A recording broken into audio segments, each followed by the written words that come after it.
BNP আসলে আওয়ামী লীগ পালায়, আওয়ামী লীগ আসলে বিএনপি পালায়, অন্যান্য দল আসলে সবাই নিয়ম অনুযায়ী পালায়।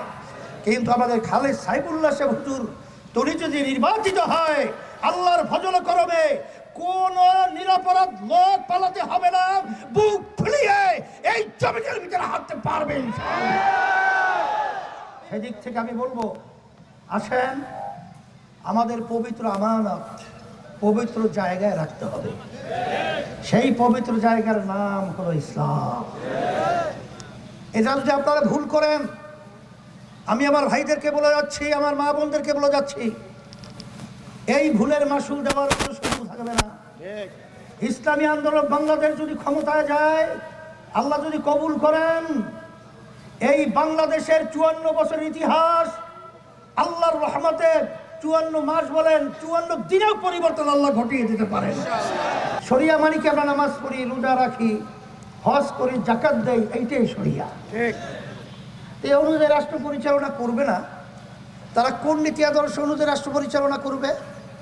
যেই নীতি আদর্শের মাধ্যমে আমরা দেখেছি হাজার হাজার মায়ের কোলগুলো সন্তান হারা হয়ে গেছে। যেই নীতি আদর্শের মাধ্যমে আমরা দেখেছি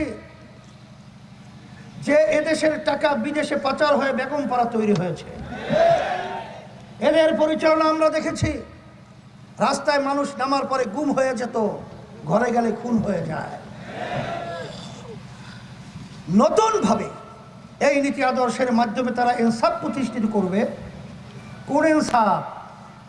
গোপনে আমেরিকার সাথে বসে ইনসাফ বাস্তবায়ন করবে, গোপনে ভারতের সাথে বসে ইনসাফ বাস্তবায়ন করবে।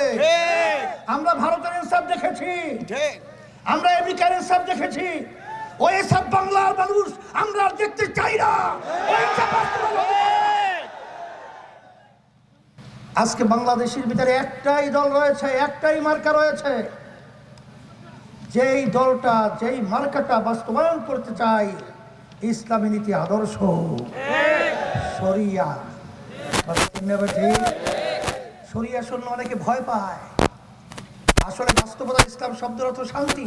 এর ভিতরে অশান্তি কোথায় পাবেন? 12ই ফেব্রুয়ারির নির্বাচনে ভোটের ব্যবধানে আল্লাহর রহমতে আমি আশা করছি খালেদ সাইফুল্লাহ সাহেব বিজয় হবে এবং এই বিজয় হবে, বাংলাদেশের ভিতরে ইতিহাস রচনা হবে ইনশাআল্লাহ।